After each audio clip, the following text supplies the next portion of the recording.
Olá, caros estudantes, eu sou o professor Carlos, de História, e hoje nós vamos fazer aqui a resolução das questões do caderno de atividades. Essas questões aqui são referentes ao 6º ano, né? E são referentes ao capítulo 1, cujo assunto era o que é História. A gente vai analisar e responder as questões. Vamos a elas, então. O que é História? Observe a imagem a seguir. Aí nós temos a imagem aqui de uma sala de aula e a gente vai assertiva. Escreva as informações que você pode obter a partir da observação da imagem. Quem são as pessoas que aparecem? De que maneira elas aparecem? Como é o ambiente da fotografia? Quais são os elementos que aparecem ao fundo da imagem? Bom, a resposta é a seguinte: se a gente for analisar essa imagem aqui, a gente vai perceber que é uma fotografia em preto e branco. Esse é o de imediato que a gente consegue observar. O autor da imagem, olha aqui, Carlos Uhlenfield é o autor da imagem. E o título dessa fotografia é Escola Pública no município de São Mateus do Sul, Paraná. A data lá, a data em que essa fotografia foi tirada foi em 1940. Então aqui nós temos as informações do local onde a fotografia foi feita, o ano em que ela foi feita e o autor desta fotografia, né? E pelo título da fotografia a gente já sabe que é uma sala de aula. A própria imagem já nos fala isso, mas nós temos essa confirmação até com o nome da fotografia. Então como que a gente pode analisar aqui? Nós temos uma sala de aula que fica no interior do Paraná, no município de São Mateus do Sul. Essa fotografia foi tirada em 1940. E dentro dessa sala de aula, o que a gente pode observar, né? Que a gente tem alunos, muitos alunos em uma sala de aula, dividido em 3 fileiras. Dentro de cada fileira, 3 alunos se sentam nessas cadeiras. Ao fundo da fotografia nós temos a professora em pé, com vestimenta também que revela uma vestimenta desse período histórico, né, desse período.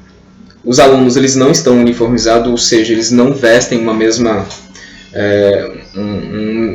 vestimenta escolar. E ao fundo ali nós temos fotografias, o mapa do Brasil e algumas outras figuras importantes, tá? Então é isso que a gente consegue observar ao analisar essa fotografia. Vamos à letra B. Quais os elementos da fotografia comprovam que se trata de uma imagem de outra época e não dos dias atuais? Bom, a própria imagem em si. Dificilmente a gente vai encontrar uma escola com esse ambiente, né? Tem por exemplo, as carteiras aí, elas têm uma característica histórica. Atualmente não temos escolas que os alunos ficam sentados de carteira para 3 alunos. Bom, e assim, de forma imediata, a própria data, 1940, em que a fotografia foi tirada. Então isso já nos revela que essa fotografia ela não se refere a uma sala de aula dos dias atuais, mas, né, de um tempo passado. Vamos aqui então às próximas questões. Vamos à letra C. A imagem pode ser considerada uma fonte histórica por quê? Sim, ela pode ser considerada uma fonte histórica. Lembrando que fonte histórica são vestígios, são mecanismos, são pegadas, são pistas que os historiadores encontram para tentar interpretar a história, né? Então a gente tem a oralidade, a fala é uma fonte histórica, fotografia é uma fonte histórica, atualmente a internet é uma fonte histórica, cerâmica, utensílios feitos por homens pré-históricos são fontes históricas. Que mais? Livros, textos, documentos, tudo isso são fontes históricas. Então a imagem também é uma fonte histórica, sim, né? Pois ela apresenta informações sobre o modo de vida das pessoas retratadas, o registro produzido por um grupo social de determinado período. Então, um determinado período, o período lá de 1940, retrata o quê? Retrata alunos e os professores. Então, retrata esse ambiente escolar. Vamos à letra D. Uma definição de história é de ciência que estuda o homem e suas realizações no decorrer do tempo. A imagem da fotografia é um vestígio de qual tempo? Bom, né, como nós percebemos, a imagem mostra uma sala de aula né, do ano de 1940, retrata um ambiente escolar desse tempo histórico, né, 1940, de um espaço geográfico específico, que é o município de São Mateus do Sul, né, interior do Paraná. Vamos aqui à questão 2. Organize os anos a seguir em uma ordem cronológica da data mais antiga à data mais atual. Bom, então aqui nós temos 220, ou melhor, 2020, 476, 5 a.C. Lembrando que esse A minúsculo e esse C maiúsculo, eles representam antes de Cristo. 1650, 230 a.C., 8.000 a.C. e 1500 a.C. Então, assim, lembrando que a contagem histórica ela é em ordem decrescente, ou à direita ou à esquerda. Se for à direita, né, depois de Cristo, se for à direita, a contagem é positiva. Se for à esquerda, a contagem é negativa. Então, aqui nós vamos começar, como a gente vai trabalhar com a ordem decrescente, a ordem cronológica da mais antiga para a mais atual. A data mais antiga aqui é 8.000 a.C. Posteriormente, nós temos 230 a.C., depois 5 a.C., depois 2, né, depois de Cristo. Então, quando não tem antes de Cristo, é porque é depois de Cristo. A gente pode omitir essa informação, a gente não precisa colocar, porque se não tem antes de Cristo, a gente já sabe que é depois de Cristo. Então, depois de 2 nós temos 200. Depois de 2 nós temos 200.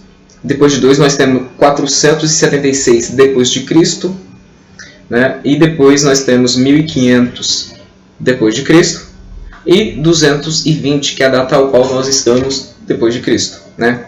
Nós estamos a 220 anos depois da morte, depois do nascimento de Cristo. Vamos aqui à questão 3.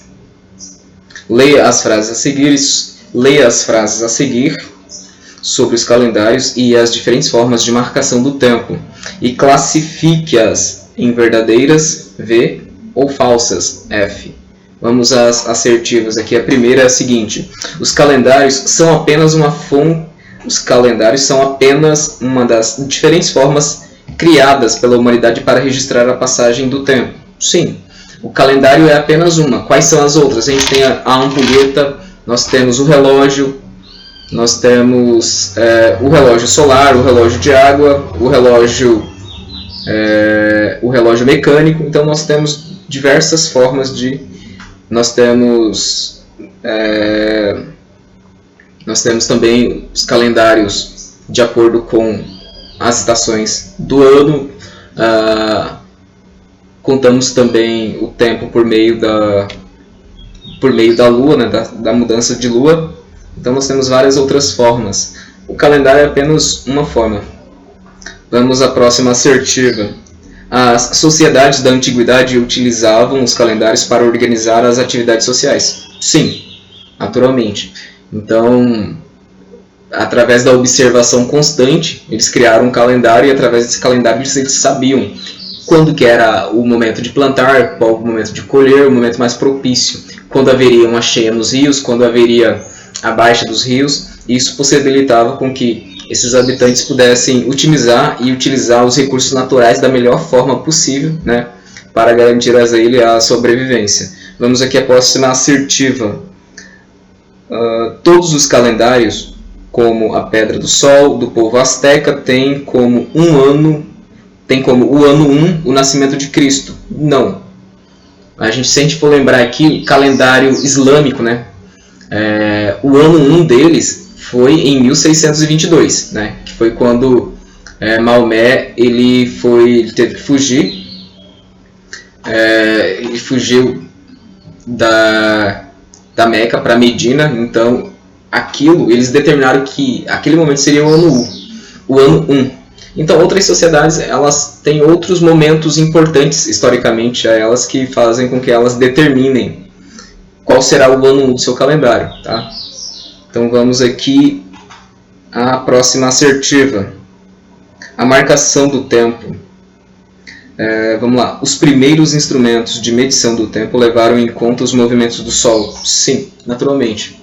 O Sol é o maior astro que nós temos aqui, próximo aqui à Terra. Então, naturalmente, ele foi o primeiro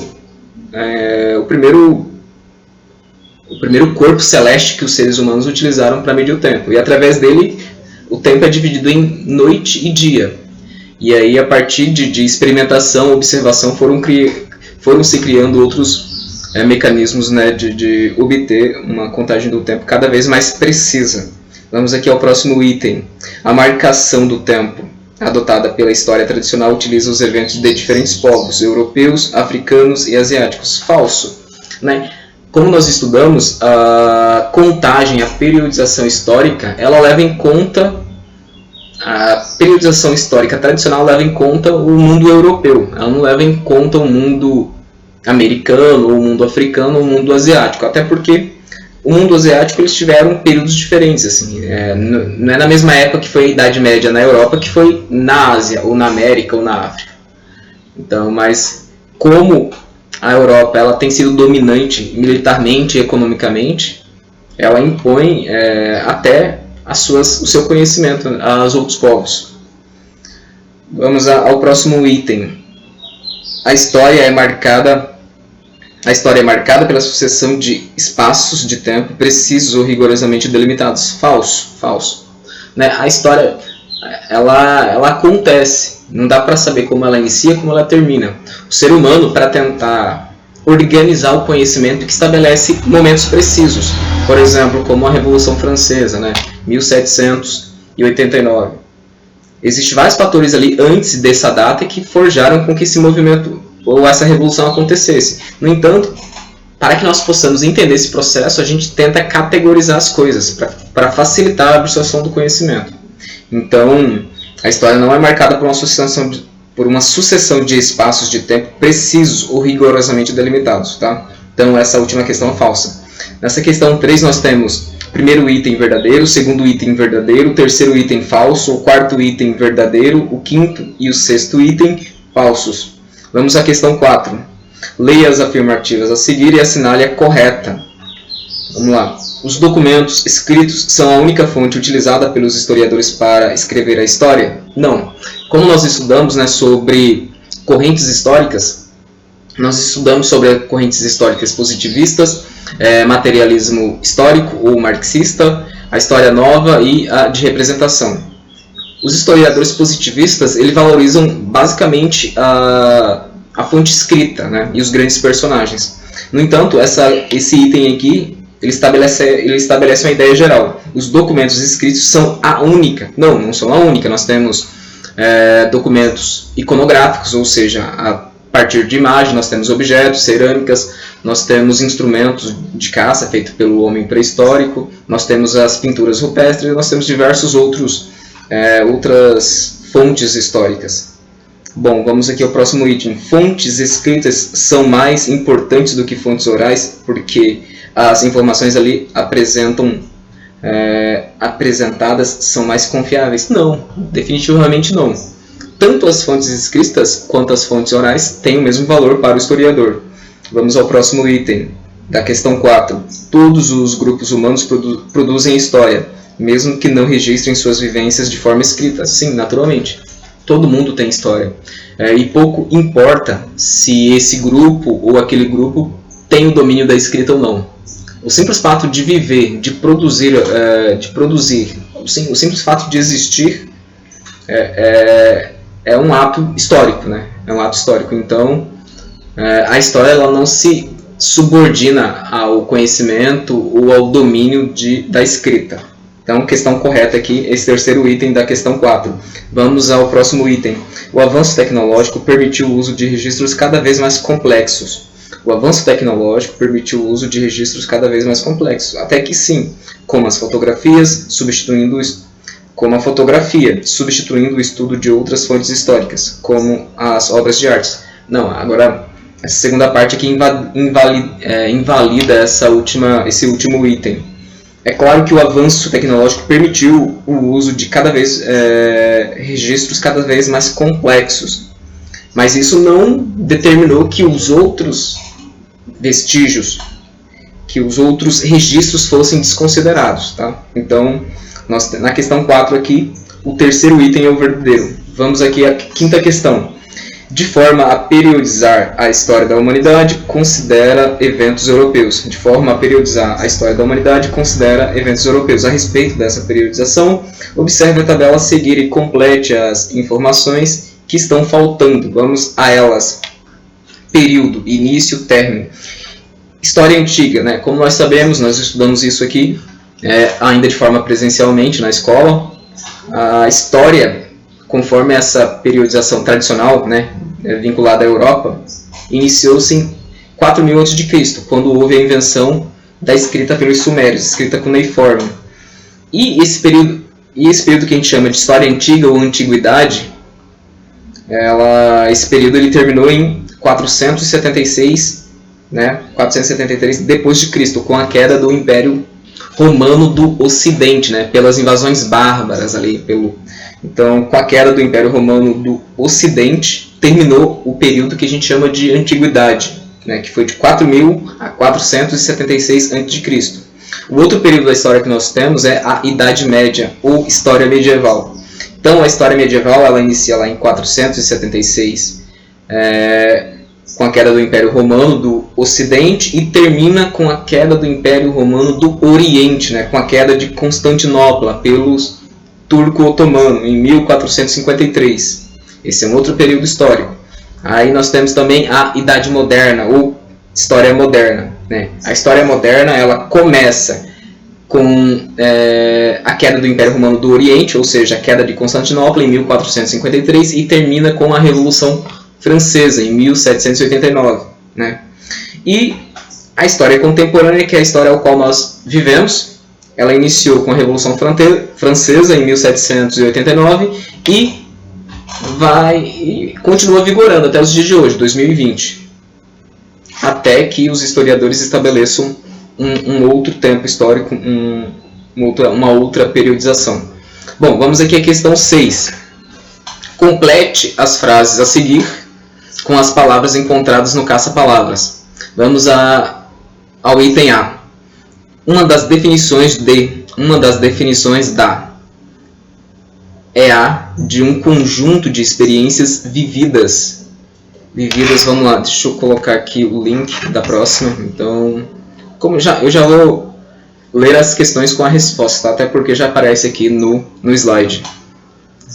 Então vamos lá. Uma das definições da história é a de um conjunto de experiências vividas pelos grupos humanos no decorrer do tempo, com suas diferenças e semelhanças. Isso, né? História é a vivência no decorrer do tempo, né? O tempo é muito importante para a história. A existência no tempo é uma existência histórica, então isso é importante. Vamos à letra B. Por muito tempo, apenas as fontes escritas, né, eram consideradas válidas para o estudo da história. Atualmente, diversos vestígios, pistas ou fontes, como pinturas e cerâmicas, além de relatos orais, ou seja, falas, são reconhecidos como importantes fontes históricas sobre o modo de vida dos indivíduos.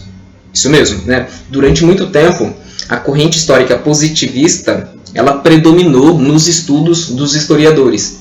E a corrente histórica positivista ela valoriza como fonte histórica 3 elementos essenciais: a escrita, e grandes personagens e grandes construções. Então ela valorizava isso. Então, o que fugia dessa premissa, eles não consideravam histórico ou fonte histórica. Vamos aqui à letra C. A história não diz respeito apenas aos grandes eventos e personagens. Todos nós participamos e fazemos histórias, pois somos protagonistas de nossa própria trajetória. Isso mesmo. Então, vamos à letra D. A história é um período marcado pelo surgimento da escrita, né? A história antiga, né? A história antiga começa com o surgimento da escrita. Vamos à letra E. Povos nativos do continente americano, como os maias e os astecas, criaram os próprios calendários com base em diferentes percepções de tempo. Então, os maias, os astecas, nós temos os maias, os astecas, e temos os povos incas também daqui da América.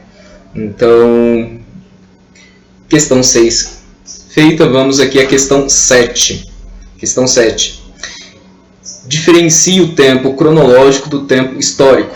Bom, o tempo cronológico é aquele tempo marcado de forma precisa, né? Os instrumentos para sua precisão são, por exemplo, o relógio, o calendário, cronômetro, ampulheta e diversos outros instrumentos que permitem catalogar com precisão o momento histórico. E o tempo histórico é aquele tempo que é indeterminado.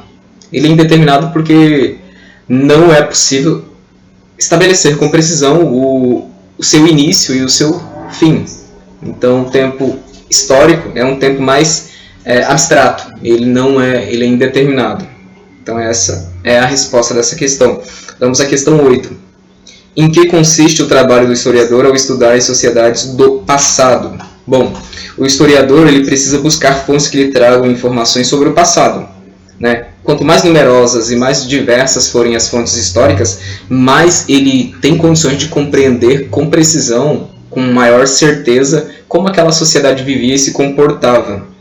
Vamos aqui à questão 9. O objetivo do historiador é buscar uma única explicação para os acontecimentos? Não, em absoluto. Os historiadores eles têm que buscar várias explicações, né? Ele vai encontrar várias explicações. É claro que quanto mais fontes históricas, quanto mais vestígios ele tiver, ele vai conseguir sintetizar essa interpretação e criar uma ideia, uma explicação que vai ter um valor majoritário.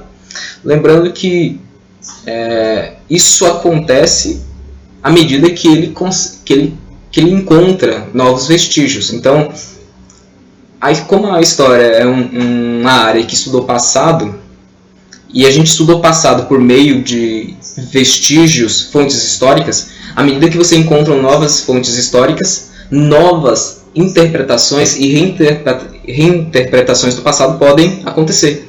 Então nada garante que as informações que nós temos sobre o passado elas possam ser revistas, mudadas, né? Caso novas fontes históricas sejam encontradas não só pelos historiadores, mas pelos paleontólogos e outros estudiosos que trabalham com a antiguidade, que trabalham com o passado. Vamos aqui à questão 10. Qual é a importância da pesquisa histórica? Bom, a partir da pesquisa histórica a gente conhece o passado. Conhecendo o passado, a gente pode entender melhor o nosso presente e até projetar o nosso futuro. Até para que a gente não cometa os erros que sociedades passadas cometeram. Então, é importante porque através do estudo passado a gente consegue estabelecer um conhecimento sobre como outros povos, como os nossos antepassados, como outras sociedades foram importantes e nos legaram sua cultura. Por exemplo, como que foi o processo da Grécia Antiga nos legar a democracia, a Roma a república. Então é importante porque através do passado nós conseguimos entender o nosso presente e de alguma forma projetar o nosso futuro. Bom, aqui nós terminamos aqui as atividades do caderno de atividades e em seguida nós faremos aqui a resolução das atividades do capítulo 2º, do caderno de atividades. Então, até breve.